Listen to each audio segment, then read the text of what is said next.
ಮಗ ಬಾ ಇಲ್ಲಿ. ಏನಮ್ಮ? ಇದು ಸರಿಯಾಗಿ ಉರಿತಾನೆ ಇಲ್ಲ ಕಣೋ, ನೋಡಿ ಇಲ್ಲಿ. ನೋಡಿ ಇಷ್ಟೇ ಉರಿಯೋದು, ಅವಾಗ ದೊಡ್ಡದಾಗಿ ಉರಿತಾ ಇತ್ತು. ಇದನ್ನೇನೋ ಸರ್ವಿಸ್ ಮಾಡಿಸ್ತಾರಂತಲ್ವಾ ಎಲ್ರು, ಹೋಗಿ ನೀನು ಸರ್ವಿಸ್ ಮಾಡಿಸ್ಕೊಂಬ. ಇದನ್ನೆಲ್ಲ ಕ್ಲೀನ್ ಮಾಡ್ಸು, ಇದನ್ನೆಲ್ಲ ಲೂಸ್ ಐತೆ, ಇದನ್ನೆಲ್ಲ ಟೈಟ್ ಮಾಡ್ಸು, ಸರಿನಾ? ಸರಿ, ಮಾಡಿಸ್ಕೊಂಡ್ ಬರ್ತೀನಿ, ಕೊಡಮ್ಮ. ತಗೋ ಅಮ್ಮ, ಸರ್ವಿಸ್ ಆದ್ಮೇಲೆ ಫೋನ್ ಮಾಡ್ತೀನಿ, ಫೋನ್ ಪೇ ಮಾಡ್ಬಿಡಮ್ಮ. ಸರಿ, ಫೋನ್ ಮಾಡು. ಯೂಟ್ಯೂಬ್ ನೋಡ್ಕೊಂಡು ನಾವೇ ಸರ್ವಿಸ್ ಮಾಡಿಬಿಟ್ರೆ ಆಗೋಯ್ತಲ್ಲ. ಒಂದು 250 ರೂಪಾಯಿ ಆದರೂ ಬರುತ್ತೆ ಖರ್ಚಿಗೆ.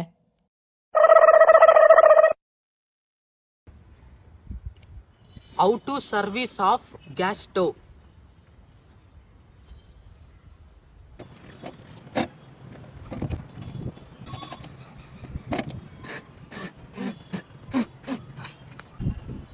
ಹಲೋ ಅಮ್ಮ, 250 ರೂಪಾಯಿ ಆಗೈತೆ, ಫೋನ್ ಪೇ ಮಾಡಮ್ಮ ನನಗೆ. ಸರಿ, ನಾನು ಇವ್ರಿಗೆ ಮಾಡ್ತೀನಿ ನೋಡು. ಅಮ್ಮ ತಗೊಳಮ್ಮ.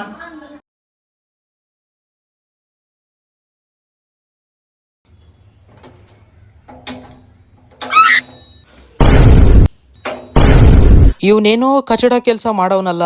ನಿನ್ ಫೋನ್ ಪೇಲಿ ಎಷ್ಟು ದುಡ್ಡು ಐತೆ ತೋರ್ಸು. ಅಮ್ಮ, ನನ್ನ ಫ್ರೆಂಡ್ಸ್ ಅರ್ಜೆಂಟಾಗಿ ಫೋನ್ ಮಾಡೋರೆ, ನಾನು ಹೊರಗಡೆ ಹೋಗ್ತಾ ಇದ್ದೀನಿ. ನಿಂತ್ಕೊಳ್ಳ ಇಲ್ಲಿ.